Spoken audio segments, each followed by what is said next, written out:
Hello देबू। हाँ, तमे पळेଇ आसलଣି भुवनेश्वर। आज मो घर को मो दियर देबू आछंती एते दिन परे। तो मो तांको पई गोटे शाही पनीर रेसिपी करछि जोटा कि देबूंकर बहुत प्रिय। किंतु गोटे जिंस इंग्रेडिएंट टिके शॉर्ट अछि, मो हस्बैंड को कहथिले से आनी देबे। हेठी सुनुछ कि देबू आछन तो टिके नाकु जदी अमूल फ्रेश क्रीम आन दियंत टे भलो होंता। से कहिले भाउजे तम हातर मु शाही पनीर खाइबी। तो सब जिंस तो अछि किंतु टिके नाकु फ्रेश क्रीम नाही। प्लीज अमूल फ्रेश क्रीम नेकी पळे आसीबो।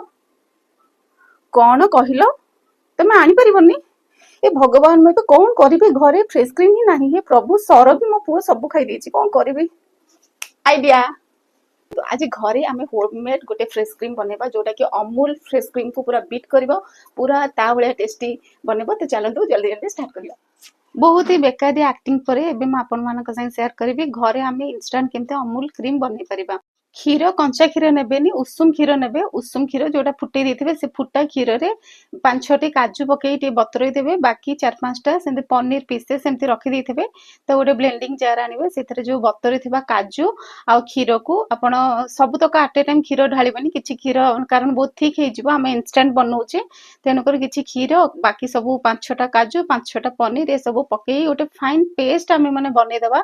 तो एटा देखंतु फाइन पेस्ट बनि गेला। एटा एक्चुअली फ्रीज रे रखिले पूरा माने क्रीम भलिया पूरा टिके बहलिया हे जिवो, किंतु एबे टिके पतला रहिथबो जेहेतु आमे इंस्टेंट बनैचे। तो ताकू फ्रीज रे जदि आपण रखिबे से ऑटोमेटिक बहलिया हे जिवो।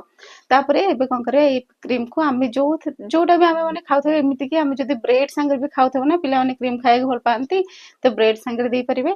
एबे शाही पनीर रे क्रीम पकिया पे पूरा परफेक्ट। आ ए जो क्रीम टा आपण माने अमूल फ्रेश क्रीम मानंतु, तार टेस्ट नियंतु, आर भी टेस्ट नियंतु, देखिबे बहुत पाखापाखी सिमिलर थिबो, किछि डिफरेंट नथिबो। बस अमूल फ्रेश क्रीम बहुत बहलिया आसे, एटा टिकना को ठीक आसला, किंतु हमको से परफेक्ट टेक्सचर टेस्ट सब दबो। तो हम रेडी हो गला शाही पनीर।